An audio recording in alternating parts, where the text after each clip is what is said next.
오늘 사회를 맡은 동국대 서울 캠퍼스에 있는 정덕이라고 합니다.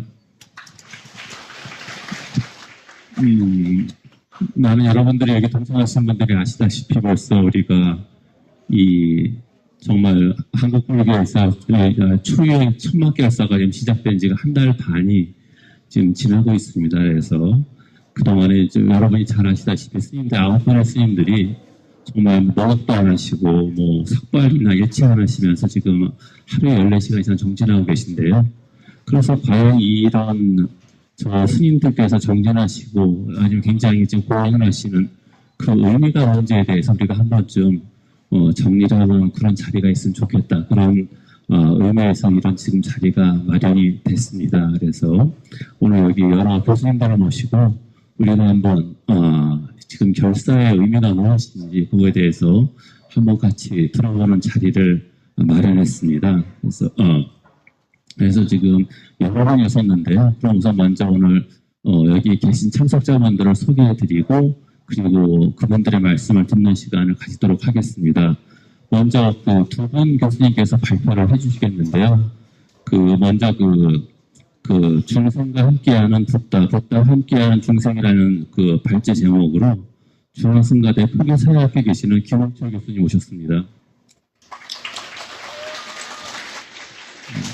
그리고 결사 붓다 정신의 거론적 지평을 향한 불교의 의지라는 제목으로 동국대 불교학교에 계시는 황수일 교수님 발표해 주시겠습니다.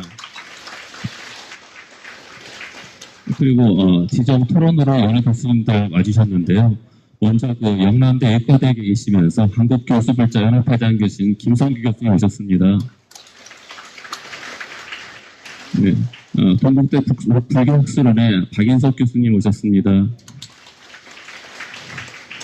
동국대 교수 발제회장으로 계시는 경제학과의 송일호 교수님 오셨습니다. 동국대 미술사학과에 계시는 최응찬 교수님 오셨습니다. 동국대 교주 캠퍼스 불자교수회장으로 계시는 한의대의 소은규 교수님 오셨습니다. 동국대 불교학술원의 이범수 교수님 오셨습니다. 그리고 종교평화연구원장으로 계시는 이병도 선생님 오셨습니다. 그리고 중앙승가에 계시는 자연스님 또 오셨습니다. 동국대 경기캠퍼스 불교학교에 계시는 해명스님 오셨습니다.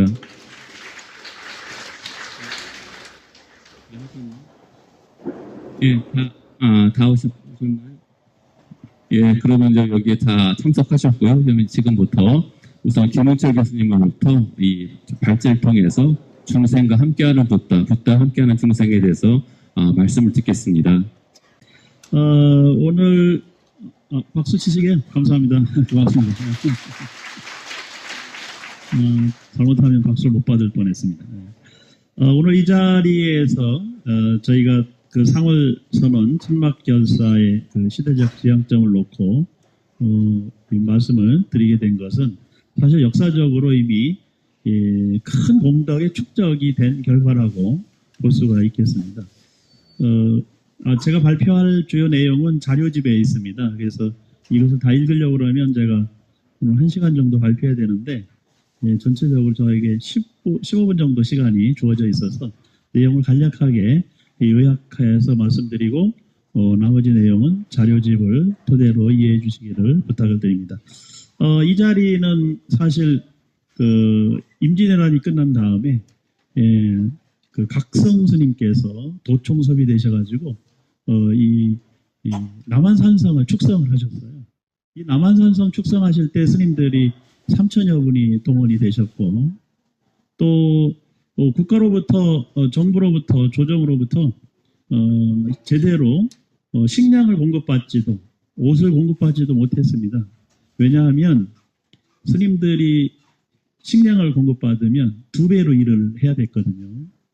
그래서 하루라도 빨리 이 축성 작업에서 맡은 역할을 하고 그리고 임무를 완수하면 도첩이 주어지고 도첩이 주어져야만 스님으로 생활을 하실 수가 있었기 때문에 조선시대에 스님이 되는 유일한 길은 공역에 참여하는 길이었고 그 공역에 참여하는 것 중에 대표적으로 이제 이 남한산성이 축성이 되면서 스님들이 계실 거처로 9개 군막 사찰이 지어졌습니다. 그래서 이 남한산성 안에 9개 사찰이 있고 북한산성에도 11개의 사찰이 있습니다. 중흥사를 비롯해서. 그래서 그 북한산성에 있는 11개의 사찰과 이 남한산성에 있는 9개의 사찰을 우리 불자들은 유심히 봐야 됩니다. 거기에는 수행하시는 스님들의 피와 땀이 어려 있고 수행력과 호국과 호민의 정신이 바탕이 되어서 호불과 호법으로 이어져서 그 냉엄하고 엄동설한과 같이 추웠던 그 조선시대에 탄압받는 불교의 모습에서 벗어날 수 있는 힘이 여기에서부터 시작이 되었다고 봅니다. 그래서 서산대사께서 그 승군을 이끄시고 의주에서 평양성으로 평양성에서 한성으로 들어오시면서 임진왜란의 틀을 바꿔놓으신 그런 승기를 잡게 하는 결정적인 역할을 하셨고 거기에 그 각성 스님께서 또 손상자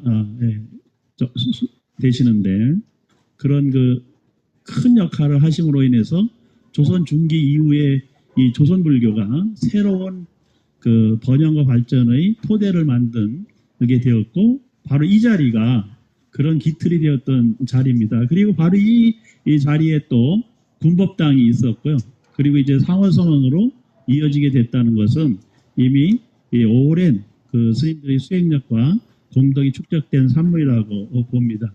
그래서 그렇게 해서 지금 9분의 스님들께서 결사에 임하셨는데 그 결사에 두 가지 의미가 있습니다. 하나는 대중결사의 의미가 있고 또 하나는 안거의 의미가 있습니다. 스님들께서 동안거나 또는 하안거에 드시는 것은 일상적인 수행이시기 때문에 그다지 큰 의미를 부여하지 않아도 대한불교 조계종에 100여 개가 넘는 전국의 선방에 지금도 많은 눈푸른 납작 고승대덕 스님들께서 함께 수행을 하고 계십니다. 그럼에도 불구하고 이 상원선언은 일반적인 안거를 벗어난 새로운 결사의 의미가 또 내포되어 있다고 봅니다. 그 결사와 안거가 어떻게 되어야 되는지는 제가 경전의 근거를 통해 가지고 잘 밝혀놨습니다. 읽어보시길 바라고요. 그 다음에 이제 이런 결사가 스님들께서 9분이 결사 겸 동안거를 하시면 이것이 회양이 되어야 되는데 그 회양에는 많은 불자님들과 사부대중이 동참을 해서 그것을 사회화시키고 또 불교 발전의 초석으로 만들 때 이 9분의 수행자의 그런 그 수행의 의미가 사회화될 수 있다고 저는 생각을 합니다. 그래서 저는 벌써 한 달 정도 되었는데 5만 명의 그 사부대중이 다녀갔다는 이야기를 들었습니다. 이제 충분히 이 그 상원선언에 스님들께서 안거하신 의미를 갖추고 있고 그리고 결사의 열기가 확립되었다고 생각을 합니다. 그런데 이제 조금 더 이 상원선언의 그 스님들의 이 결사를 좀 사회적으로 그 의미를 살펴보면 또 특히 저는 포교를 연구하고 있기 때문에 한국 불교의 포교의 관점에서 우리 스님들의 결사와 안거를 분석을 해 보았습니다. 10쪽에 있습니다. 제가 말씀드릴 핵심 내용은 이 동안거는 스님 상원선언의 동안거는 사실 전국 100여 개의 선방이 있음에도 불구하고 왜 또 이런 자리에서 안거가 필요했을까라고 하는 그 의문에서부터 시작이 될 수가 있겠습니다. 사실 많은 선방들은 도심을 떠나서 한적한 산중에 위치하고 있습니다만은 이렇게 번다한 시중에 도심포교 사찰이 이제 형성되지도 않은 이 상황에 천막을 치고 결사를 하게 된 것은 장소의 파격성이 있다고 생각을 합니다. 기존의 그 안거처들이 물론 집중 수행을 하기 위해서는 조용한 곳이 필요하지만 그렇게 수행하시는 스님들도 있지만 이제 새로운 한국 불교의 번영과 미래를 위해서는 새로운 시각에서 안거 문화를 바꿔야 되겠다. 이런 생각을 하셨던 것 같습니다. 행주자와 어북 동정이 모두 수행이라면 그 장소가 어디든 관계가 있겠습니까? 그런데 특히 상원선언은 이제 이 지역의 새로운 도심포교의 거점 사찰로 발전할 수 있는 그런 토대가 된다는 점에서 큰 의미를 가지고 있다고 보고요. 또 천막법당으로 봉행하고 스님들께서 지금 이 추운 겨울에 난방이 안 되고 냉동 창고와 같은 곳에서 수행을 하시고 그것을 견뎌내신다는 것은 각고의 노력을 통해서 새로운 그 결의를 다지고 있다 이렇게 생각을 하고 또 그것은 그 단지 스님들의 그 수행의 의미도 있습니다만은 그것을 뛰어넘어서 한국 사회의 여러 가지 모순과 또 중생들의 고통과 괴로움을 함께 하시겠다는 그런 원력의 표현으로 생각이 됩니다. 이 또 세 번째 상원선언은 저희들이 오늘 이 자리에서 함께 공부하고 또 이런 토론을 할 수 있듯이 외호대중이 함께하는, 함께 할 수 있는, 그리고 야단법석을 피워도 아무런 문제가 되지 않는 그런 그 천막결사의 의미가 있다고 봅니다. 스님들께서는 가행정진을 하고 계시는데 이제 또 마치실 때는 용맹정진에 들어가시겠지만 더불어서 일반 불자들도 또 신도들도 함께 정진할 수 있는 그런 그 모범적인 새로운 모습의 그 안거 문화를 만들어냈다 이렇게 생각을 합니다. 더불어서 이 상호선언의 동안거 스님들의 천막결사는 지금 현재 한국 불교뿐만 아니라 종교계 전체가 신뢰 위기에 빠져 있고 또 이로 인해서 신앙이 퇴조가 되는 탈종교화 현상을 보여주고 있는데 이런 현상 속에서 새로운 포교 패러다임을 제시할 수 있다 이렇게 생각을 합니다. 그래서 이런 것들이 이제 모여지면은 저는 제가 일상적으로 지금 포교의 영역에서 5가지 패러다임을 주장하고 있습니다. 첫째가 교육포교, 배워야 되고 그 배운 것을 회양할 수 있는 불자들이 많을 때 포교가 된다고 보고요. 두 번째는 낱낱이 흩어진 불자가 아니라 하나로 꿰어진 단합한, 화합하는 그런 조직화된 신도들이 많을 때 한국 불교가 발전할 수 있다고 보는데 그래서 두 번째 조직포교를 이야기하고 있고 세 번째는 봉사와 후원에 함께하는 복지포교가 필요하다. 여기까지는 한국 불교가 지난 그 94년 종단개혁 이후에 끊임없이 달려왔고 많은 성과를 거두었다고 봅니다. 네 번째 포교가 문화포교입니다. 새로운 문화의 지향점을 가지고 그리고 포교 활동에 나서야 되는데 그동안의 한국 불교는 유형문화 중심의 포교에 집중을 했다면 앞으로는 유형문화로 그 지평을 넓혀가야 되고 그리고 다섯 번째 포교 영역이 바로 수행포교입니다. 이런 수행포교의 그 시발점이 이 상원선언의 스님들의 안도와 함께 이루어진다면 새로운 포교 패러다임을 만들어내는데 크게 기여할 수 있다 이렇게 생각을 합니다. 그래서 이제 이 상원선언의 스님들의 이 동안거 이 결사가 새로운 시대적 지향점을 가지고 발전해 나가기를 그리고 한국 사회의 불교가 새로운 위상을 가지고 또 성장하고 발전해 가기를 그런 바라는 마음에서 몇 가지 시대적 지향점을 제시를 했습니다. 11페이지에 보면 사실 스님들의 수행은 지극히 개인적인 수행입니다. 그러나 그런 개인적인 수행이 사회적 메시지를 갖고 사회적 공감을 이룬다면 그것은 한국 불교뿐만 아니라 세계 불교에 주는 많은 영향력이 있다고 생각을 합니다. 저희들이 과거에 성철 큰 스님께서 산은 산이요 물은 물이다 라는 그 법어를 하신 것이 인구에 회자되고 9시 뉴스에 나오고 입 달린 지식인들이라면 한마디씩 하는 그런 아주 중요한 시대적 화두로 자리 잡았듯이 이제 스님들께서 회양하시면서 내는 그 메시지는 한국 사회를 울릴 수 있고 또 정신적으로 이끌 수 있는 그런 시대적 소명을 가진 메시지가 나오리라 생각을 합니다. 사실 그런 메시지가 나오려고 하면 그것은 불자들의 역할이 있어야 됩니다. 스님들은 수행을 하실 뿐이지만 그런 수행의 열기를, 수행의 정신적 지도력을 받아서 제가 불자들이 그것을 어떻게 해석하고 그것을 사회적으로 어떻게 파급시키느냐, 그것이 과거에 한국 불교의 그 영광을 되살리는 중요한 길이라고 생각을 합니다. 그 상호선언의 스님 9분의 스님들께서 수행하시는 그 수행의 열기는 우리 시대, 우리 사회의 갈등과 분열을 화합과 협력으로 바꿀 수 있는 그런 중요한 정신적 지도력으로 발휘될 수 있으리라 저는 생각을 합니다. 우리 사회에 수많은 사회적인 문제가 있는데 그런 사회적인 문제들을 해결하고 그리고 또 협력하고 또 새로운 방법을 찾아내기 위해서는 스님들의 이런 그 정치적인 문제에 관심을 두지 않는 순수한 스님들의 지도력이, 그 영향력이, 정신적 그 수행력이 밑바탕이 되었을 때 갈등을 화합으로 바꾸는 그런 정신적 에너지로 만들어지리라 저는 생각을 합니다. 그리고 세 번째, 이 상호선언의 스님들이 하시는 수행법은 간화선 수행을 하시는 것으로 알고 있습니다. 그런데 지금 우리 사회에는 뭐 티베트 수행 방법이라든가 남방 윗바사나 수행 방법이라든가 여러 가지 수행 방법들이 들어와서 수행 체계가 다소 혼란스럽고 복잡하게 되어가고 있습니다.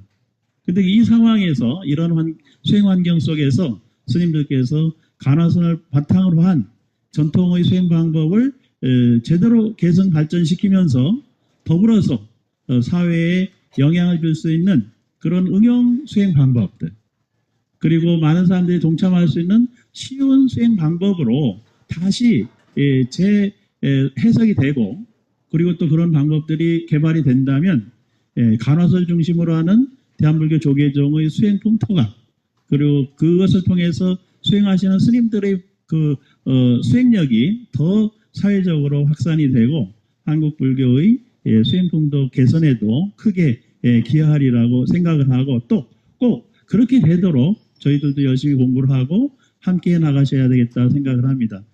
상호선언은 사실 이 수도권에서 최근까지 우리 종단이나 불교계에서 제대로 된 그 포교 사찰을 건립한 경험이 없습니다. 최근에는. 근데 이런 상황에서 지금 여러분들이 앉아 계시는 이곳은 이제 맨 땅이지만, 그리고 비록 천막에 좌복을 깔고 앉아 있지만 이런 그 수행의 열기가 결집이 된다면 그런 멋진 그 도심의 수행 포교 도량으로 이 자리가 만들어질 것이라고 생각을 합니다. 지금 수행하시는 9분의 스님들도 때가 되시면 해제를 하시고 그리고 뿔뿔이 자신의 수행처로 또 떠나가실 것입니다. 오늘 앉아있는 우리들도 이 시간이 끝나면 또 각자 헤어질 것입니다.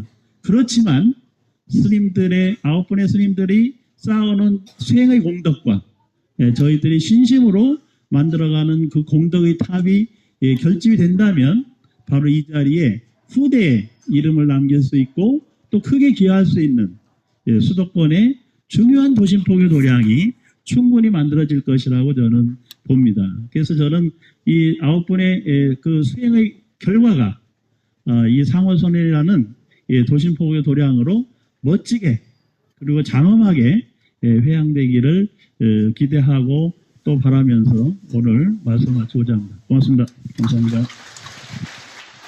네, 감사합니다. 김 교수님.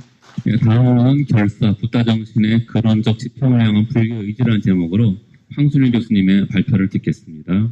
네, 안녕하십니까. 네, 동국대학 불교학부 황순일입니다. 제가 이 상월선언에 와서 발표한다니까 제 밑에 있는 대학원생들이 막 웃었습니다. 왜냐하면 제가 그 전공이 인도 불교, 동남아시아 불교 쪽이라 한국 불교는 제가 잘 모르기 때문에 교수님이 뭐 저기 상월선언 가서 도대체 무슨 이야기를 하실 수 있냐 이렇게 저한테 막 따졌는데, 그래서 뭐 제가 오늘 말씀드리고 싶은 거는 이제 뭐 상월선언이 한국 불교사에서 갖는 의미라든지 어떤 이런 내용들 우리 김홍철 교수님께서 잘 말씀해 주실 거기 때문에 저는 인도라든지 스리랑카라든지 동남아시아에 있었던 어떤 그 결사라든지 개혁운동하고 지금 현재 우리가 하는 이 상월선언의 이 개혁운동이 어떤 의미를 가지고 있는지 거기에 대해서 제가 간략하게 한번 적어봤습니다. 나눠드린 복사물에 15페이지부터 있는데 보통 우리 불교에서 뭔가를 개혁한다 하면 두 가지입니다.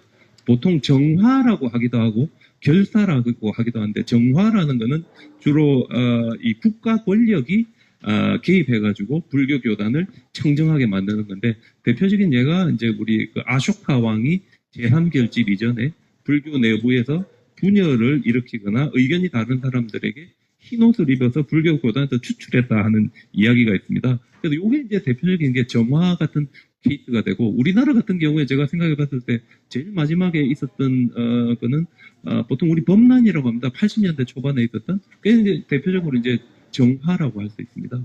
그러면 결사라는 건 어떤 건가 하면 스님들께서 불교 교단을 개혁하는데 외부의 힘을 빌려가지고 하는 게 아니라 자체적으로 하는데 무엇을 통해서 하느냐? 스스로의 계행을 똑바르게 하고 스스로의 수행을 철저하게 해가지고 불교 교단을 불교 내부에서 개혁해 나가는 것. 요걸 우리가 이제 결사라고 합니다. 그래서 제가 역사적으로 조금 이렇게 찾아보니까 그 동일한 주제를 가지고 동남아시아의 1400년대와 1800년대 한 번은 결사가 있었고 한 번은 개혁이 있었습니다. 그 두 가지를 제가 조금 찾아봤는데 보통 첫 번째 이제 왕이 했기 때문에 이건 이제 정화가 되는데 16페이지부터 있습니다. 동남아시아의 절에 가면 스님들이 계를 받을 수 있는 공간을 저희들이 주로 우보소시라 하고 우보소 둘레에는 돌이 8개가 이렇게 박혀 있습니다. 8개의 돌이 박혀가지고 스님들이 안에 들어가서 계를 받을 수 있는 공간과 세속적인 공간을 이렇게 부분을 짓는데 그 구분해주는 돌을 시마라고 그럽니다. 그런데 이 시마가 보통 우리 율장이나 율장 주석서에 보면 땅속으로 1.5m 이상 박혀야 제대로 시마가 만들어지고 제대로 그렇게 시마가 만들어져야 그 안에서 비구계를 받은 스님들은 올바른 스님이 된다라고 이렇게 이야기했는데 우리 1400년대 후반에 미얀마의 왕이 된 담마제드라는 분이 보니까 시마의 깊이가 한 30cm밖에 안 되니까 30cm씩 깊이에 있는 시마에서 비구계가 받은 스님들은 전부 다 가짜다. 그리고 당시 아주 분열되어 있고 엉망진창이었던 남부 미얀마의 불교를 개혁하는데 당신들은 시마가 잘못됐으니까 전부 다 가짜다라고 이야기한 다음에 22명의 스님들을 모집해가지고 남부 미얀마에서 배를 태워가지고 스리랑카로 보냅니다.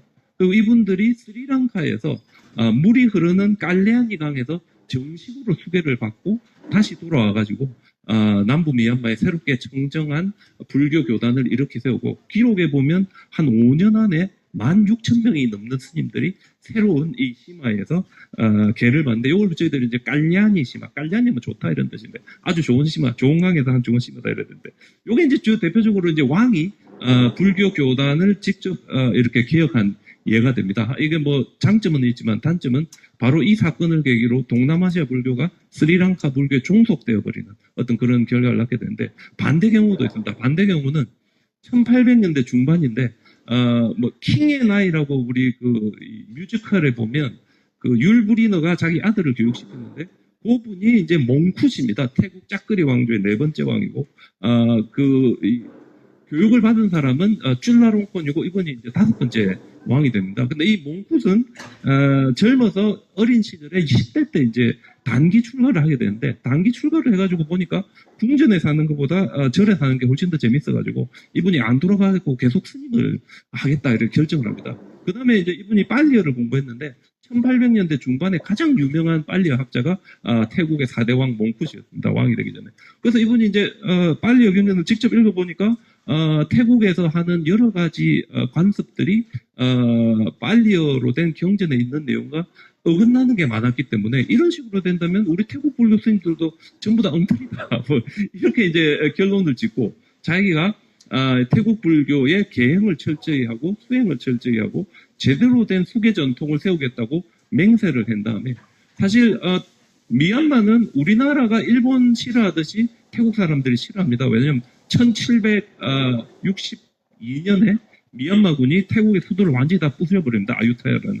그렇게 싫어함에도 불구하고 이분이 미얀마의 불교 전통의 일환인 몬 불교 전통을 끌어와가지고 교단을 청정하게 하고 완전히 새 출발을 시킵니다. 그래서 이제 몽쿠스의 예를 따라서 이 몽쿠스를 따르는 스님들이 전부 다 계행을 철저하게 하고 수행을 열심히 하니까 많은 사람들이 이 운동에 동참하게 되고, 따라서 이게 결국 1902년이 되면 지금 현재 태국의 두 번째로 큰 종단인 담마유티카라는 이 불교 교단을 만드는 그런 결과를 낳고, 지금 현재도 우리가 태국에 가면 계행이 똑바르고 수행을 철저하게 하는 스님들은 담마유티카, 몽쿠시 어릴 때 만들었던 이 전통이 있는 스님들이고, 마하니까야 스님들은 조금 다르지 않느냐, 이제 이런 이야기를 많이 할 정도로 이제 태국 불교의 새로운 어떤 계행과 수행에 바람을 넣었다고 이렇게 이야기할 수 있습니다. 근데 이제 담마유티카라는 말이 뭔가 하면, 담마라는 게 부처님의 가르침이라는 뜻이고, 유티카 하는 것은 연결되다. 부처님의 가르침에 연결되는 삶을 살겠다. 이게 이제 담마유티카입니다. 근데 이 동일한 용어가 어디 나오는가 하면, 우리나라 보통 우리 그 봉암사 결사라고 하는데, 우리 성철 스님께서 청담 스님과 자운 스님과 함께 봉암사에 모였을 때 내세운 기치가 부처님 법대로 살자, 붓다의 법대로 살자. 이게 이제 우리 봉암사 결사에서 사실상 내세운 기치입니다. 부처님의 말씀대로, 부처님의 이 법대로 살자 하는 요 봉암사 결사에서 요 이야기가 나왔고, 따라서 이 그 부처님의 말씀대로 살자, 부처님이 말씀하신 대로 해라는 대로 수행하라는 대로 살자. 요게 제가 보기에는 불교가 위기에 처했을 때 위기를 돌파하는 가장 큰 길은 스님들은 스님들의 본분사를 충실히 하고, 제가자들은 제가자들의 본분사를 충실히 하는 게 가장 돌파할 수 있는 방법이고, 사실 이게 우리 일제시대가 막 끝나고 6.25 전쟁이 시작되기 직전에 혼란기에 한국 불교가 바로 설 수 있는 중요한 동력을 제공했던 봉암사 결사가 부처님 법대로 살자, 부처님 말씀대로 살자.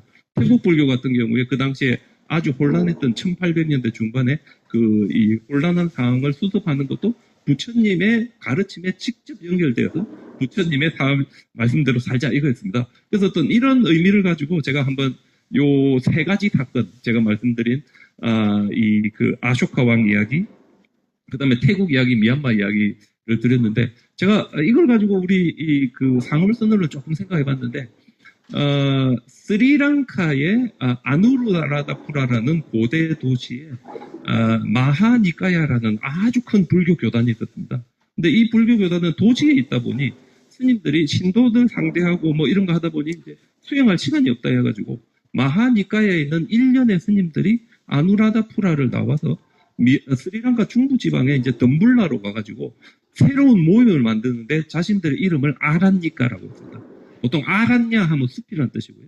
아란니까 하면 숲에 속하는 사람들. 그래서 보통 저희들이 이분들을 포레스트 몽크, 숲에서 생활하는 스님들이다 그러고, 이 스님들은 도시 생활보다는 숲에서 고행을 하고 수행을 하고 경전을 암송하는 그런 일을 했습니다. 근데 되게 재밌는 거는 이 스리랑카가 900년에서 1000년 사이가 되면 남인도 촐라인의 침입을 받는데, 촐라인이 침입한 동안에 아누라다푸라가 파괴됐을 때 도시 스님들이 아주 약화가 됩니다.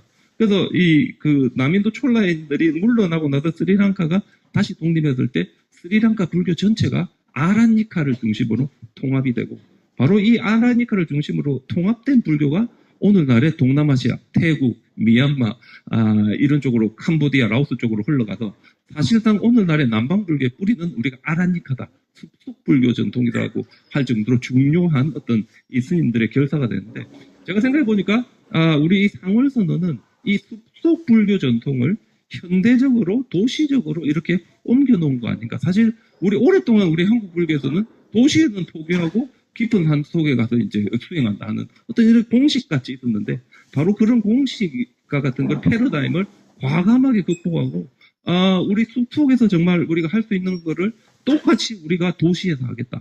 우리가 도시에서 직접 한번 어떤 수행을 똑바로 하고 계행을 똑바로 해서 모든 사람에게 모범이 되겠다. 이 모범이 되겠다, 이게 되게 중요합니다. 우리 인도에서 어떤 왕이 새로운 정책을 실천하면 자기가 먼저 모범을 보인 다음에 국민들에게 따르라 합니다. 그래서 우리 현재 이 상월선언 같은 경우도 우리가 먼저 무문관에 들어가서 모범을 보일 테니 사람들은 우리의 하는 걸 따라라 하는 게 사실상 부처님의 말씀대로 위기를 돌파하는 방법인가 동시에 자신들이 하는 일의 정당성을 찾고 이 정당성을 통해서 더 많은 사람들이 참여할 수 있도록 하는 어떤 그런 효과가 있는 것 같습니다. 그래서 제가 보기에는 이 숲속 불교 전통의 현대적 도시적 개성이 바로 이 상월선언 아닌가, 이런 생각이 들고, 이게 이제 우리 도시 포교하고 되게 중요합니다. 왜냐하면 우리 한국 불교는 명산 대차를 물려받았습니다.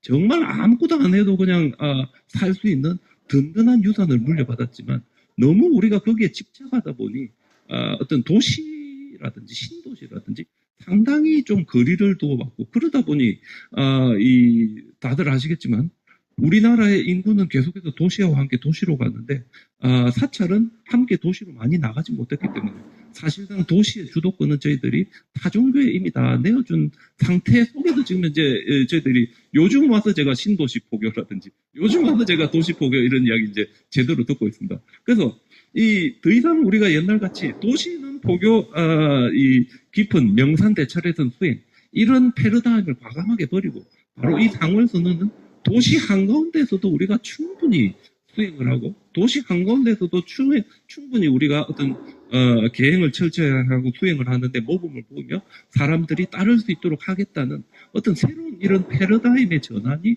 바로 이 상월선언에서 나타나는 거 아닌가. 이게 제가 생각하는 첫 번째입니다. 그 두 번째는 보통 제가 이 태국이나 캄보디아에 절에 가면 젊은 사람, 어린 사람 무지 많습니다. 애들이 막 뛰놀고 뭐 정신없지만 아무도 말리지 않습니다. 왜냐하면 한 번 온 이 젊은 세대들이 계속 절에 와야 불교 인구가 늘어나고 불교 인구가 늘어나야 스님 희망자가 늘어나고 불교가 발전하게 돼. 보통 우리 동남아시아가 막 90% 정도가 다 불자들인데. 근데 우리나라는 이제 절에 가면 이 애들이 막 뛰놀고 그러면 스님들 수행하는데 우리 이런 식으로 못하게 합니다. 그래서 그 상월선언에 대해서 조금 이런 비판적인 견해를 가지신 분들은 스님들이 지금 천막에서 수행하는데 앞에서 각설이 타령을 부르고 노래를 하고 이게 뭐냐 뭐 이런 이야기 많이 하는데 초기 경전 그 어디를 찾아봐도 스님들 수행하니까 주변에 있는 사람들은 조용해야 된다. 입 닥쳐라.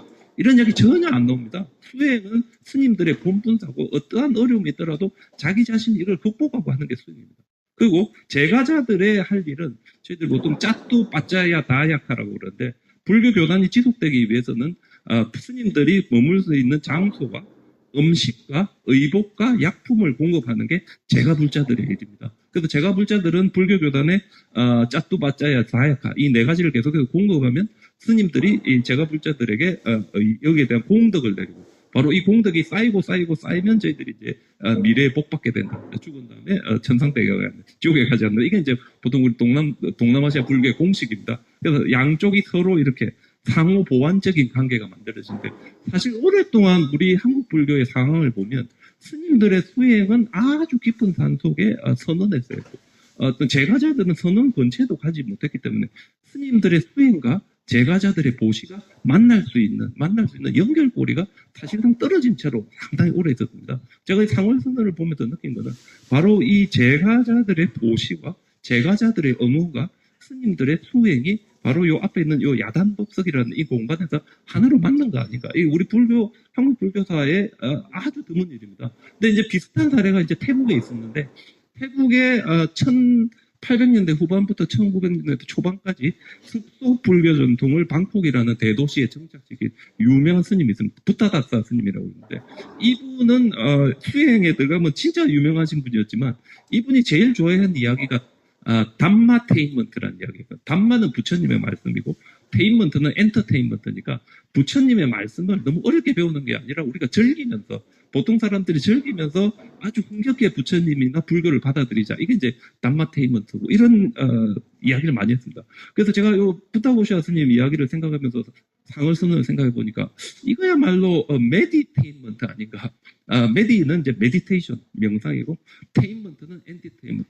왜 명상이 다들 조용하고 고요하면서 다들 이렇게 떠나가야만 명상이 가능한가? 사실은 그게 아닙니다. 명상 자체가 그 스님들의 능력을 통해서 모든 이걸 극복하고 할 수 있어야 그게 진정한 명상이지. 우리가 판 다 깔아주고 조용하게 만들어가지고 하십시오. 이거는 그 유리천장 속에 가두는 거 비슷한 뭐 그런 거 아닌가 하는 생각이 들고. 그래서 사실상 우리 요 상월선언의 요 야단법석의 장은 우리 한국 불교 최초로 명상과 엔터테인먼트가 결합되어 가지고 명상하는 스님들 도와주는 외호대중과 그리고 제가자들이 사실상 하나로 연결되고 양자가 서로 공덕을 나누고 명상을 하는 의지를 나눌 수 있는 공간으로 사실상 새롭게 태어난 거 아닌가 이런 생각을 합니다. 그래서 제가 간단하게 앞으로 이 상월선언이 나아갈 방향은 누가 뭐래도 도시포교입니다. 도시포교이고 바로 이 도시포교는 우리 옛날 같으면 직접 보는 것도 중요하겠지만 지금 현재 상월선언에서는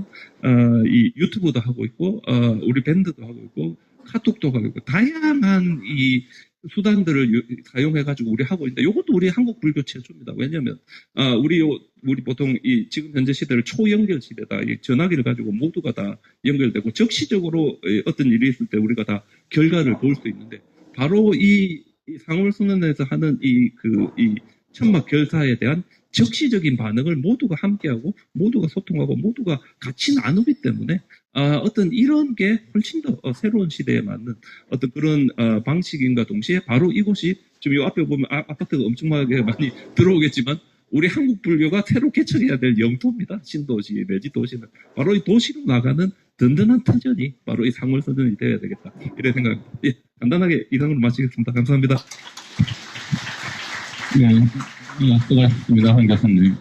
그리고 지정 토론으로 여러 훌륭한 교수님들이 많이 와주셔가지고요. 우리가 좋은 말씀 많이 들어야 되는데, 시간 관계상 5분 내로 여기 참석하실 교수님들 말씀을 듣도록 하겠습니다. 먼저, 김성규 교수님. 아유, 반갑습니다. 영남대학교 의과대학에 근무하고 있는 김성규입니다. 그리고 지금 한국불자교수연합회 회장직을 맡고 있고요. 불교하고 관계된 또 대구 지역의 법륜불자교수회 30년 동안 저희들이 대구 경북 지역 불교를 이끌어왔던 법륜불자교수회 회장직도 지금 수행하고 있습니다. 며칠 전에 TV를 보다 보니까 캐톨이 봉쇄선언 안동에 있는 혹시 보셨습니까? 봉쇄선언이 1부, 2부, 3부 해서 TV에 계속 지금 한 시간씩 방송됐어요. 봉쇄선언이 신부로서 봉쇄선언에 들어가면 평생 거기서 죽어서 나오는 수도원이 봉쇄 수도원이었습니다. 제가 선언이라고 표현했는데 봉쇄 수도원이었어요. 그러니까 지금 이 시대에도 정말 한번 마음을 먹고 결심을 하고 그렇게 수도원에 들어가서 외부와 전부 차단된 상태에서 평생을 살다가 그죠? 수행을 하시고 기도를 하시고 이제 그렇게 가시는 거라요. 그리고 지금 저희들은 2020년부터 정말 우리가 5G 시대를 갖다가 선언했습니다. 즉 뭐냐면은 이제 4차 산업혁명이 진짜 서막을 올리는 거라요. 상상도 할 수 없는 일들이 지금 일어납니다. 예를 들어가지고 지금 저희들은 호모사피엔스라요. 근데 지금 1982년 이후세 우리 지금 휴대폰이 처음 나오기 시작한 시기를 1982년입니다. 이 시대를 잡아서 1982년 이후생은 호모 포노사피엔스라고 명명을 하자고 이야기하고 있어요. 그러니까 우리하고 완전 다른 인종이라는 겁니다. 지금 이런 시대에 우리가 지금 그죠? 살고 있어요. 우리는 정말 이제까지 이 호모 사피엔스로 살았고 앞으로 세대들은 호모 포노사피엔스로 살아요. 저도 이 30대 불교에 미치가 야단치기 때 정말 불교를 계획할 수 있는 내 삶을 나아가 불교를 계획할 수 있는 가장 좋은 방법이 수행이라고 생각하고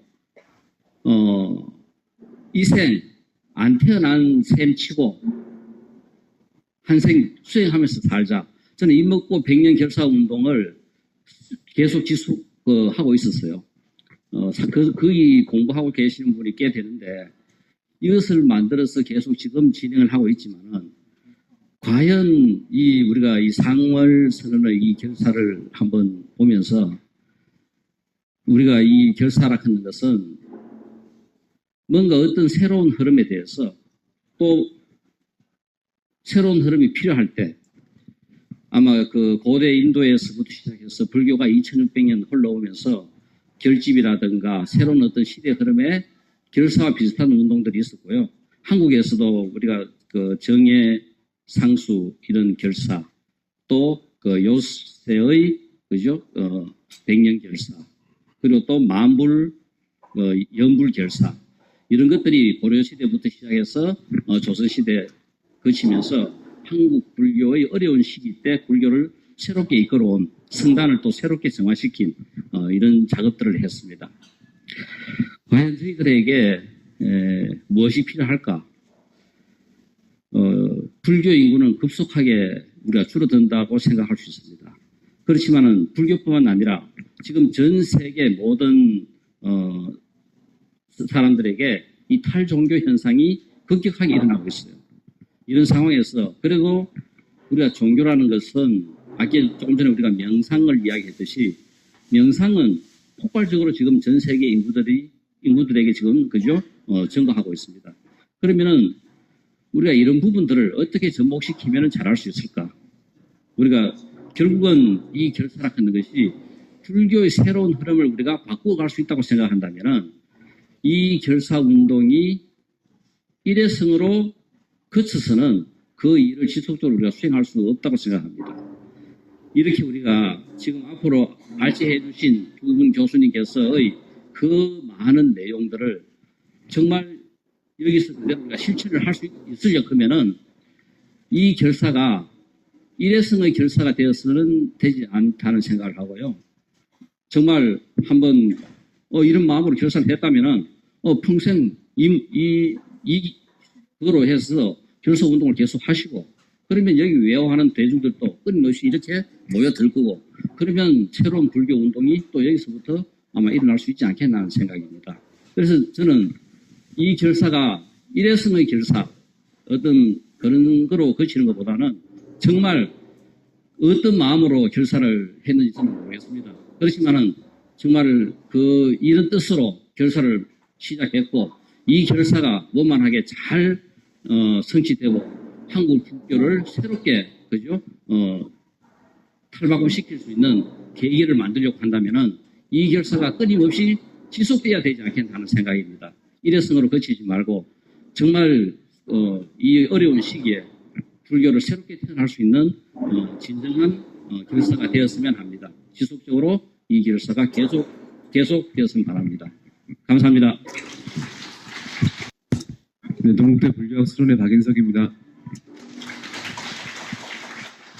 네, 저는 불교학을 연구를 하고 있습니다. 그래서 이제 그 기회가 되었을 때 이제 그 대만에 김영철 교수님 같이 가서 대만의 신흥 그 4대 불교 종파들이 세웠던 도심 포교에 대해서 한번 본 적이 있는데 그 건물 자체가 굉장히 깨끗한 건물들이 많이 있습니다. 스타벅스처럼 깨끗하고 이제 들어가면은 현대적인 느낌이 많이 드는데 제가 오늘 이제 황순일 교수님 발제를 들으면서 느낀 거가 뭐냐 하면은 이게 이제 그 건물이 깨끗하다고 해가지고 사람들이 많이 모이는 게 아니고 뭔가 그런 공간 그런 사람들을 모이게 할 수 있는 관심 끌게 할 수 있는 그런 요소들이 있어야 된다는 생각이 들고 많이 들었습니다. 예를 들어서 노자에 보면은 그 유는 무에서 생긴다 이런 말이 나옵니다. 그래서 이런 우리 공간의 활용이라고 하는 것은 이 공간이 비어있기 때문에 사람이 많이 모일 수 있는 것처럼 지금 이렇게 많은 대중들이 모여 있는 것 자체가 뭔가 이제 어떤 분들의 추위에 이렇게 경진을 하고 있기 때문에 그런 것 때문에 사람들이 이렇게 모여지는 게 아닌가 싶습니다. 그래서 도심 포교를 말씀을 이제 하시는 게 굉장히 좋은 앞으로 방향인 것 같은데요.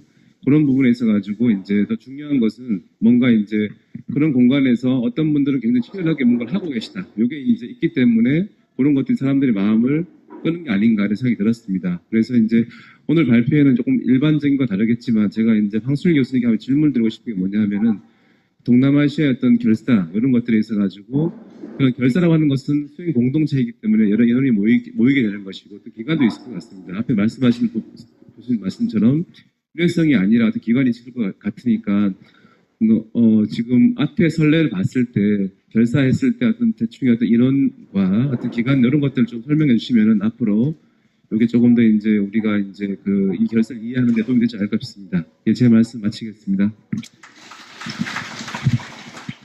네, 반갑습니다. 제가 오늘 여기 들어오는데 트로트 가수가 들어와서 공연을 하고 있더라고요. 그래서 이게 이런 노래 불러도 되나 내심으로 좀 걱정이 많았었는데 오늘 황순일 교수님께서 명상과 엔터테인먼트를 동시에 이렇게 병행할 수 있는 한국 최초의 생활선언이다. 그래서 좀 마음이 놓였습니다.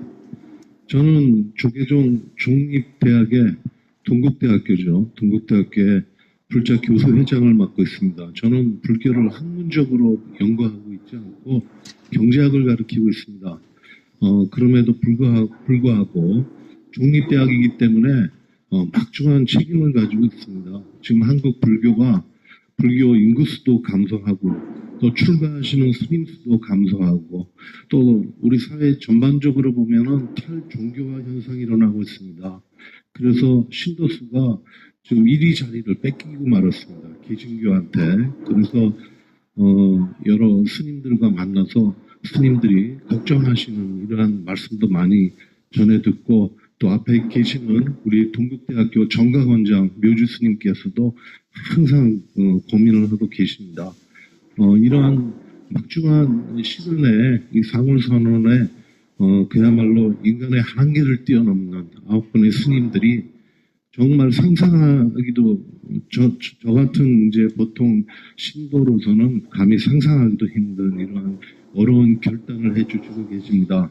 저는 평소에 불교 신자들이 너무 그 불교 그 본문이고 여러 가지 뭐 금강경이고 뭐 접근하기에 너무 어렵다는 걸 느꼈습니다. 그래서 이 본문이 산중에 갇혀 있거나 또 스님들의 경전 속에서만 갇혀 있다 보면은 일반인이 접근하기 상당히 어려운 점이 있지 않나 이런 생각을 했는데 오늘 또 두 분의 발제하신 교수님들이 생활불교 또 도심에서의 불교 이런 걸 통해서 다각적으로 접근을 하다 보면은 우리 불교가 옛날의 명성을 되찾을 수 있는 기회가 되지 않을까 이렇게 싶습니다. 그래서 이 9분의 스님들이 건강하게 회양하시고 또 그 안거가 끝날 때 또 저희가 훌륭하신 법문을 기대할 수 있을 것 같습니다. 그래서 아까 또 김용철 교수님께서도 일회성에 끝마치면 안 된다. 또 우리 교불련 회장님이신 김성규 회장님께서도 절대로 이것이 일회성에 그치지 말자고 말씀하셨는데 저도 매우 동감을 하고요. 이 안거가 끝나는 결사가 끝나는 시점에 맞춰서 스님들의 뭐 결사 일지라든가 또 방문기라든가 이러한 것을 좀 출간을 해서 국내외적으로 우리가 이렇게 널리 알린다면은 우리가 앞으로 한국 불교의 발전에 조금이라도 도움이 되고 우리 마음가짐도 다잡게 되는 기회가 되지 않을까 이렇게 생각을 합니다. 선물하십시오. 감사합니다. 많은 신도분들이 혹시 가신 분도 계시겠지만 그 경상남도 진주에 가면 옥천사라는 절이 있습니다. 옥천사에 가보면 넓이가 55cm가 되는 아주 큰 쇠국이 하나 있는데 그 소리가 반자라고도 부르죠. 쇠국이라고 부르고 아마 범종과 함께 불교 의식복구로 굉장히 중요하게 쓰이는 의식복구가 하나 있습니다. 제가 10여 년 전에 이 반자를 조사하고 논문을 한 편을 쓴 적이 있었는데 그 논문의 그 주된 내용이 사실은 반자에 대한 여러 가지 얘기를 하면서 특히 옥천사 반자가 일찌감치 495호인가 뭐 이렇게 보물로 지정이 되어 있었습니다. 근데 물론 이제 문양도 아름답고 또 굉장히 그 연대가 1252년이라는 고려시대 명문을 지니고 있어서 지정이 된 걸로 알고 근데 한 가지 의문점이 하나 있었습니다. 그 이유는 그 명문 중에 안양사, 지리산 안양사라는 그 사명이 나오는데 그것이 절사자가 아닌 모일사자로 되어 있었습니다. 그래서 거기서 의문을 가지고 이걸 왜 옥인가? 절사자를 왜 모일사자로 썼을까? 이렇게 한번 찾아보기 시작을 했는데 나중에 거기에 나오는 명단을 쭉 보니까 추미련 우주 승선, 지금의 거의 장관급에 해당하는 분과 상서 뭐 이런 굉장히 고위층들이 지리산에 내려와서 거기에 많은 신도분들과 동참을 해서 결사를 한 겁니다. 그래서 그 내용을 반자라는 그 쇠북의 옆면에다가 150자라는 글자를 쫙 새겨놨어요. 근데 이제 우리는 역사에서 지리산에 있었던 안양사 결사를 전혀 모르고 있었던 거죠. 근데 그 내용 중에 마지막에 뭐라고 나오냐면 여기에 많은 인원을 다 기록하지 못해서 아쉽다. 그렇지만 이 반자는 영구토록 남아서 쓰임을 다하도록 하라는 그런 뜻으로 기록이 되어 있습니다. 그 얘기 뭐냐면 우리는 우리 아까 결사에 대해서 많은 분들이 얘기를 하셨는데 신앙 결사의 가장 중요한 바로 그 모태가 잘 아시는 바로 정예 스님의 수선사 결사입니다. 즉 정예 결사라고 알려져 있는 90년에 이루어진 이 정예사 결사를 통해서 바로 지금의 조계종의 모태가 되는 이 결사를 통해서 우리 조계종이 시작이 되고 그 역사가 바로 여기서 발원이 됩니다. 그런 점에서 우리 총무원 지금 여기서도 많은 이제 준비를 하셨지만 정예사 결사를 모태로 한 이 신안 결사 운동은 우리의 그 조계종과 뗄래야 뗄 수 없는 아주 중요한 정화 운동 중에 하나고 또 그 여러 가지 그 기록들이 남아 있습니다만 저희들은 이렇게 정예사 결사, 백령사 결사를 통해서 12세기 후반에서 시작되었던 결사 운동이 점차 사라짐으로 생각하고 있었는데 1252년이라고 제가 말씀을 드리는 이유는 이 시기는 바로 몽고가 침입을 해서 1230년부터 약 1270년까지 40년 동안 굉장히 치열한 뭐 말은 전쟁이지 거의 저희는 그냥 몽고의 발발굴 아래 다 쫓겨다니고 황룡사 구춘목탑이 그때 불을 타고 더 전 국토가 다 유린되고 사찰이 이렇게 불타고 나는 그러한 비운을 맞고 그 어려운 시절에서도 지리산에 모여서 이런 분들이 앞으로의 모든 걸 하고 새로운 불교의 중흥을 위해서 이렇게 결사를 했다는 걸 볼 수가 있었습니다.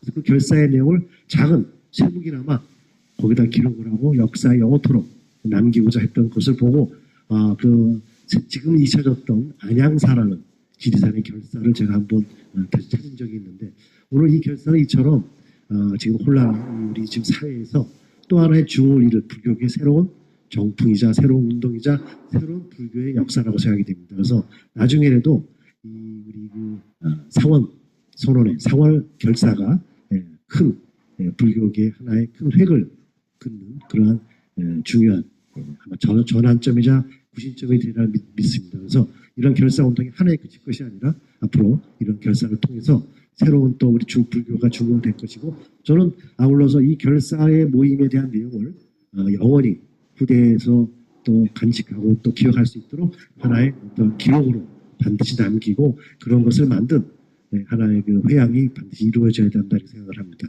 저도 그런 문화재와 관련된 결사에 대해서 잠깐 말씀드렸습니다. 감사합니다. 네, 감사합니다. 저 불교 전공자도 아니고 그래서 저는 좀 짧게 제 경험을 토대로 간단하게 말씀을 좀 드리고 싶습니다. 아마 수나라 때 나온 한약 서적에 이런 첫 페이지에 제가 읽었던 기억이 있는데요. 몸이 왕성할 때는 이 지혜가 좋은 줄 몰랐고요. 또 어느 정도 이렇게 마음의 수행을 알고자 할 만한 나이가 되면 몸이 따라주지 않는다. 뭐 이런 한탄하는 말이 있습니다. 근데 오늘 학교에 도착해서 상월선언에 젊은 학생들이 많이 있는 걸 보고 왠지 좀 마음이 흐뭇했었습니다. 저도 고등학교 때 시내에 있는 법당을 통해서 제가 불교를 접했거든요. 그래서 그런 필요성을 누구보다도 제가 잘 알고 있고 실제 경험했던 사람입니다. 그래서 지금 저 동국대학교 황순일 교수님께서 이렇게 논문에서 말씀하셨듯이 그 조용한 그 산중보다는 이제는 우리 한국 불교도 좀 번잡한 이런 도심으로 나와서 대중들과 함께하는 수행처로서의 어떤 그 역할을 해야 된다 이런 말씀 저는 아주 너무나 공감하는 얘기고 또 그런 역할을 상월선에 해줬으면 하는 마음으로 제가 김흥철 교수님께서 말씀하시고 논문 중에 상월선에서 수행하시는 선생님들께서 이렇게 다짐하신 글이 하나 좋은 글이 있어서 읽고 말을 마칠까 합니다. 그 9페이지에 보시면요. 상월선은 천막 결사의 의의라고 이렇게 제목이 나와 있습니다. 한번 제가 읽고 마치도록 하겠습니다. 부처님이 고행을 버리고 원둔자의 숲을 떠나 마을 가까운 숲으로 찾아가셨듯이 황량한 떠락이 북다가야가 될 것임을 천명합니다. 이런 다짐이 나옵니다. 감사합니다.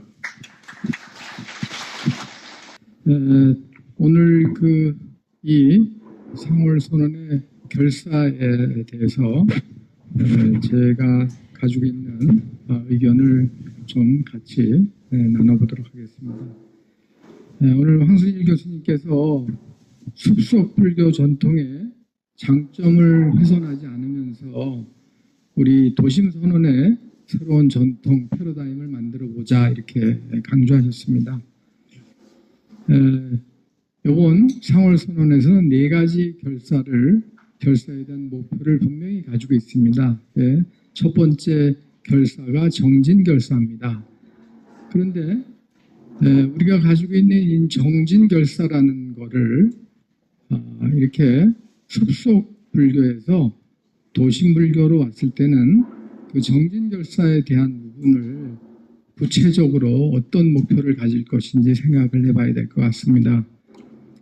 습속에 우리가 습속에서 수행할 때 가장 좋은 것은 거기에 무생명들이 새와 벌레와 풀, 나무들이 무성한 생명들이 거기에 무성히 있습니다. 그런데 우리가 도심 선언으로 왔을 때는 이 빌딩 숲에 많은 우리와 같은 사람들이 살고 있습니다. 그런데 그렇게 우리가 도심 불교, 도심 선언으로 왔을 때는 그런 생명들하고 어떻게 소통하고 어떻게 그들을 수용해주고 공감해 줄 것인지에 대한 그러한 정진의 방법을 좀 바꿔야 될 것 같습니다. 그래서 한 가지 예를 들자면요. 제가 한 5년 동안 자살 예방에 대한 운동을 하고 다니고 있습니다. 그런데 기독교, 천주교 자살 예방 센터가 있지만 불교만 없습니다. 그렇게 생명을 이 숲속의 생명을 귀하게 여기면서 1년에 2018년에 우리나라에서 13,650명이 자살로 돌아가셨는데 그 중에는 아마도 퍼센테이지를 따지면 한 2,000여 명의 불자들이 거기에 포함되어 있을 것이라고 생각됩니다. 그렇다 그러면 앞으로 우리가 이렇게 상월선언에서 저렇게 9 비구 스님들께서 사실은 묵언을 하시지만 소리 없는 함성을 저희에게 지르고 계시는 겁니다. 무엇을 어떤 함성을 지르고 계시냐면 이제 도심에서 도심의 생명들을 위한 그런 행동하는 불교로 저 9 비구 스님들께서 지금 행동하고 계십니다. 이렇게 그래서 우리가 자비행을 좀 더 이제는 도심에서 행동하면서 이렇게 경만 읽고 또 기도만 하는 것에서 끝나지 않고 우리가 행동하는 정진으로 이것을 좀 더 이 뜻을 이어받아서 확대해 나가야 될 것 같습니다. 네, 감사합니다. 다른 건 없고요. 제가 지난 12월호 서울 봉은사 여기 이제 봉은사 소속입니다만 봉은사 사보 판전에 상월선언 얘기를 한번 썼어요. 그랬더니 이번에도 또 숙제를 주더라고요. 이번에도 상월선언 얘기를 좀 쓰라고 고민을 많이 했죠. 예, 거기서 보았는데 거기에서 몇 대목만 좀 다른 분들이 그 말씀을 잘 안 하셔서 하겠습니다. 중요한 건 그동안 이제 했지만 이번 결사도 과거에 부처님의 출발도 그렇고 대승불교 운동도 그렇고 고려시대 모든 결사, 봉암사 결사도 그렇고 실은 안을 향한 것이었습니다. 박계대에 대한 요구가 없었습니다. 제가 이번에 상월선언 결사에 주목하는 게 바로 우리 안을 향한 요구다. 2008년도 이명박 정권 시절에 막 밖에다 대고 소리 지르고 이러고 하지 않았습니까? 일정한 요건이 있었어요. 근데 이제 이번 상월선언 결사는 가장 중요한 게 우리 내부를 향해서 목소리를 낸 거예요. 또 뭐 해라 이런 소리도 없습니다. 우리가 이렇게 하겠다만 보여주고 계신 거예요. 그래서 저는 말을 잘 못하니까 읽겠습니다. 중간입니다. 이번 상월선언 동안고 결사는 불교 밖에 대한 요구가 하나도 없이 오로지 스스로를 돌아보고 부처님 제자답게 살아보자는 원력과 수행 의지를 다지는 자기혁명의 시도입니다. 자기혁명입니다. 부처님께서 왕궁의 편안한 생활과 세속 권력을 버리고 험난한 출가 수행자를 걷기로 결심하신 것도 이 자기혁명이었을 것입니다. 잘 안 보이네. 부처님 인물은 수백 년 만에 태동한 대승불교 운동과 중국에서 일어나 동아시아 각국에 긴 세월 영향을 끼치고 있는 선불교의 태동도 바로 좀 앉아서 얘기했습니다. 잘 안 보여요. 우리가 모두 기득권을 내려놓고 변해야 한다는 자기혁명이었습니다. 그래서 저는 이번 4월하는 동안고 결재가 이런 불교의 흐름을 과거에 우리가 밖으로 요구하던 거, 우리가 피해를 봤다, 말하자면 속된 말로 예수쟁이들한테 당했다, 이런 식의 얘기에서 벗어나는 거라고 저는 생각합니다. 그래서 180도 바꿔가는 자기혁명의 계기가 되기를 간절히 바랍니다. 아니, 저는 꼭 그렇게 되어야 할 것이라고 믿습니다. 자, 솔직한 말씀을 좀 드려보죠. 이번 4월 선언 동안고 결재에 들어간 수행자 9분이 처음부터 똑같은 마음이었을까 하는 데 대해서는 저는 의심을 가집니다. 그 중에는 진짜 교련한 의지가 있어서 한 분도 있지만 멋모르고 따라하신 분도 있으리라고 생각합니다. 그건 솔직히 인정을 해줘야 오히려 된다고 저는 생각합니다. 그런데 분위기에 끌려서 동참하게 됐는데 그분들을 탓하면 안 됩니다. 때로는 친구 따라서 갔는데 먼저 앞서서 출가한 분은 중간에 속퇴를 했는데 따라간 분은 아주 훌륭한 스님이 되는 경우들도 많이 있습니다. 그래서 그분들에 대해서 탓을 하면 안 됩니다. 박수를 쳐드려야 됩니다. 자, 그리고 9번 수행자가 모두 동안고 세 달을 무사히 마치면 좋죠. 그래서 9분이 다 진짜 완전히 바뀌어가지고 자기 혁명을 이루어서 우리 모두에게 희망을 밝혀주면 좋겠습니다만, 혹시 건강 문제 때문에 아니면 당신의 의지가 부족해서 나오시는 분이 있을 수도 있습니다. 그런데 그럴 때 탓을 하면 안 됩니다. 저는 그분들에게도 세 달을 다 마치고 나온 분들에게도 박수를 치듯이 그분들에게도 환영을 해드리고 찬탄과 격려의 박수를 보내드려야 된다고 생각합니다. 여러분 어떻습니까? 맞습니까? 그리고 비판하는 사람들이 되게 여기 뭐 무당 구타냐, 북치고 장구치면서 참선하는 게 어딨냐, 이런 소리를 많이 합니다. 지금 하는 사람들이 있어요. 아까 우리 황순일 선생님께서 말씀하셨죠. 부처님 당시에 수행하는데 무슨 조용히 해라 이런 얘기 한 번도 없었다. 그래서 저도 좀 찾아봤어요. 황 선생님 앞에서 좀 이런 얘기 해도 되나 모르겠습니다.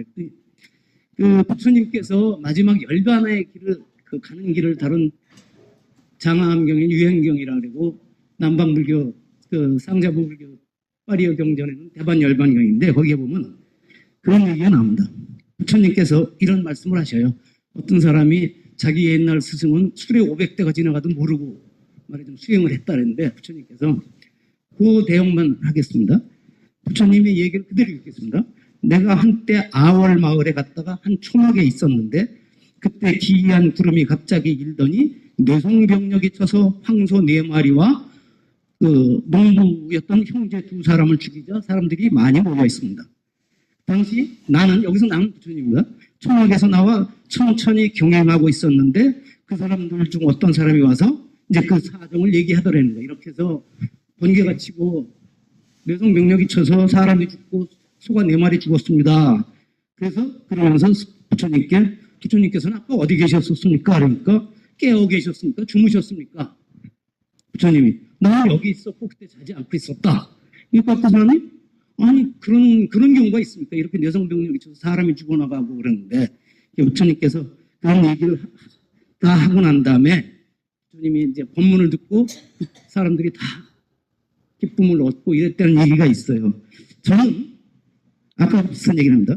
지금 상월선언 무언간에 정진 중인 9분 스님들이 처음부터 이런 경지에 들어갈 수 있었을까요? 아마 한 분도 처음엔 안 됐었을 거예요. 왜 밖에 저렇게 시끄러워, 여기서부터 신경 쓰고 이랬을 거라고 미루어 짐작하고 그래야 맞다고 생각합니다. 아닐 거라고 하는 건 무상화예요. 그렇죠? 그래서 처음에는 법당에서 들려오는 음악 소리, 어떤 데는 목탁 소리, 또 응원한다고 막 돌아가면서 석가모니불 정본하는 소리도 귀에 거슬리고 참선을 방해한다고 느끼셨습니다. 아마 악마라고 여겼을지도 모르겠어요. 그런데 스님들 각자 근기에 따라서 차이는 있었을 겁니다. 빨리 그 상황을 이겨내가는 분도 계셨고, 어떤 분들은 지금도 여기에 흔들리고 계신 분이 있을 수가 있습니다. 그렇지만 아마 나중에는 모두가 이 경계를 뛰어넘어서 외부 경계에 흔들리지 않고 용맹정진할 수 있지 않을까, 저는 그렇게 생각합니다. 이 말씀을 드리는 거로 대신하겠습니다. 네, 감사합니다. 다음 자연스님 말씀 듣겠습니다. 흔히 생각하기로 절은 당연히 산에 있어야 되고 뭐 산사가 전통 아니냐 이렇게 생각할지 모르겠지만 실제로 그건 완전히 잘못된 생각입니다. 부처님 당시에 만약에 산에 절이 있으면 탁발하고 못 옵니다. 그래서 절은 도시에 실제로 사분율 방사건도 보면 도시에서 멀지도 가깝지도 않은데, 그러니까 약간 도시 외곽 쪽에 있어라라고 하는 내용이 있어요. 그러면 왜 지금같이 한국 불교는 다 산사만 있느냐? 사실은 도시에도 있고 도시절이 포화 상태에서 산사까지 들어간 겁니다. 정확하게 말씀드리면. 사실 조금 이렇게 불만족스러운 게 제가 이번에 있는데, 제가 사실 한국 선불교 전공자입니다. 근데 발표를 안 시키네. 이게 우리는 사실 발표 안 하고 토론 이런 데는 잘 안 오는데 제가 특별히 지금 그래서 실제로는 도시에도 있고 큰 절들은 다 도시에 있었습니다. 황룡사 생각해 보세요. 왕이 뭐 진흥왕이 궁궐을 만들려고 하다가 신궁을 짓다가 자궁이라고도 나오는데 신궁을 짓다가 뭐 용이 솟아 올라오니까 그걸 사찰로 바꿨다. 설마 왕궁을 산에다 지었겠어요? 요즘으로 말하면 시청입니다. 시청. 그래서 도시 한복판에 있는 거예요. 그런데 그런 도시 사찰들이 나중에 숭유역불 조선이 들어서면서 싹 뜯기는 거예요. 그래서 사대문 안에 사실 사찰이 하나도 없었습니다. 그게 언제 처음 시작되냐면 지금으로부터 120년 전인 1899년에 원흥사라고 하는 게 처음으로 생기기 시작하는 거예요. 그리고 그 전통을 이은 게 여러분들이 지금 오신 조계사입니다. 조계사가 그렇게 된 거예요. 그래서 조계사가 사대문 안에 새롭게 만들어진 첫 절이에요. 첫 절. 그리고 120년이 흘렀고 그 사이에 이제 새로운 도심 포교라고 하는 어떤 흐름을 맞이하게 된 거예요. 거기 성공한 절들이 몇몇 있습니다. 그러니까는 뭐 불광사라든지 뭐 능인성회라든지 불용사라든지 뭐 이런 절들이 몇 개 있죠. 하지만 어떤 식으로 해야 되는지에 대해서 정확한 규정을 못 하고 있었어요. 그래서 계속 조그맣게 절들이 만들어졌다가 없어졌다가 만들어졌다 없어졌다를 반복하게 되는 거죠. 그런데 지금 현대 추세는 명상 시대보다 급격하게 바뀌고 있거든요. 저는 지금 이 상월선언이 굉장히 특징적이라는 게 아까 심화가 결계라는 뜻이거든요. 개. 그래서 어떤 결계를 치고 명상 전통을 도시로 끌어들이는 이런 방식을 쓰는 거예요. 그래서 도심 포교라고 하는 데 있어서 우리가 120년 동안 했지만 그렇게 효율적이지는 못했습니다. 효율적이었으면 훨씬 더 많은 큰 절들이 만들어졌겠죠. 지금 그 기간 안에 서울의 큰 대형 교회들이 얼마나 들어섰는데요. 그렇게 생각해 보시면 한국 불교가 도심 포교에 성공했느냐에 대해서는 의문점을 찍을 수 있어요. 그런데 새롭게 명상 시대가 지금 대두하는 데 있어서 우리 전통적으로 제일 어떻게 보면 잘하는 게 명상주의입니다. 불교는 사실 명상의 흐름 속에서 나온 종교거든요. 그래서 저런 치열한 선수행을 통해서 도시 포교의 어떤 획을 그을 수 있다면 이것이야말로 지금 120년 동안 이루어졌던 도심 포교의 일대 전환을 맞이하는 사건이 아닌가 이런 생각을 해봅니다. 그래서 이게 일회성에서 그치지 말고 또 다른 흐름을 만들어낼 수 있게 저는 뭐 불교가 크게 문제 있다는 생각은 안 해요. 계속해서 불교는 발전해 왔고 이것을 통해서 도약할 수 있으면 이라는 생각을 합니다. 그래서 산사 불교하고는 좀 다른 결의 도시 안에서의 수행 불교 그리고 그것이 원래 부처님께서 추구하셨던 부처님이 철저하게 도시주의자입니다. 대도시를 중심으로 다니신 도시주의자입니다. 그래서 그런 전통과 연결되는 가장 중요한 핵심을 짚고 있다. 이렇게 생각을 합니다. 그래서 여러분들이 여기 지금 동참하시고 와주신 자체만으로도 여러분과 여러분 가정 내에 큰 복과 부처님의 가피가 있을 거라는 말씀을 드리면서 이상 제 말을 가름하겠습니다. 이상입니다. 네, 감사합니다. 다음 해명스님 말씀 듣겠습니다. 저는 이제 오늘 토론에 아마 가나다 순으로 이렇게 순번이 정해져서 해짤에서 아마 마지막에 이렇게 여러분들에게 말씀을 좀 드리지 않나 생각이 드는데요. 일단 이제 상호선의 결사의 의미를 저는 간단하게 짚어보고 이것이 오랫동안 지속될 수 있는 방안이 뭔가라고 하는 제안을 간략히 한번 좀 드리면서 토론에 대한 마무리를 좀 짓도록 그렇게 좀 하겠습니다. 결사는 이제 인도 불교의 결집에서부터 시작해서 중국 불교 그 동진 시대의 해원 스님의 백년 결사, 그리고 우리 한국의 신라 시대의 화엄 결사와 고려 시대 때 그 보조 진원 스님의 정예 결사와 원묘국사 요새 스님의 백년 결사가 있었습니다.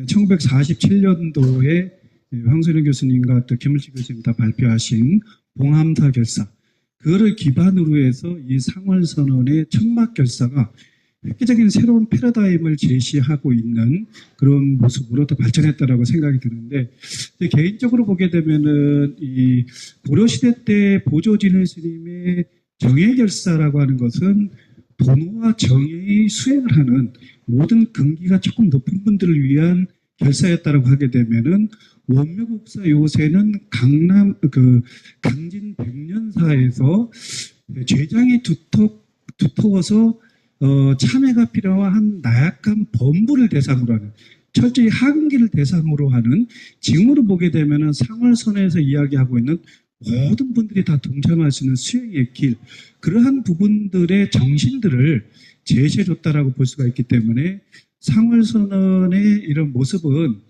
그 보조진일 스님의 정예결사와 원묘국사 요새 스님의 백년결사, 이 두 개를 아우르면서 봉암사 결사로 이어지면서 지금의 새로운 패러다임으로 변화가 됐다라고 이렇게 보여지고, 이러한 것이 이제 이러한 안도가 끝나고 이렇게 좀 시들해지는 것이 아니라 지속될 수 있기 위해서는 어떠한 방안이 필요한가라고 하는 부분을 제가 한번 생각을 해보니까, 아마도 첫 번째는 지금 이제 미국이나 서구에서는 전부 이제 그 명상, 그 위파사나 수행을 통한 심신의학이 대세를 이루고 있는데, 거기에는 이제 심리치유와 그 질병치료를 기반으로 좀 하고 있습니다.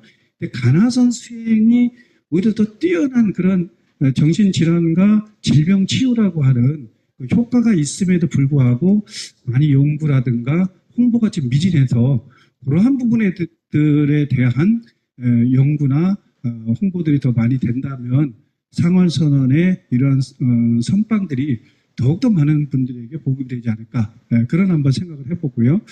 그 다음에 또 하나는 뭐냐면 오픈된 시민 선방을 보다 더 많은 사찰들에서 이렇게 만들어서 수행을 해야 되지 않을까, 이제 그런 생각을 많이 해봅니다.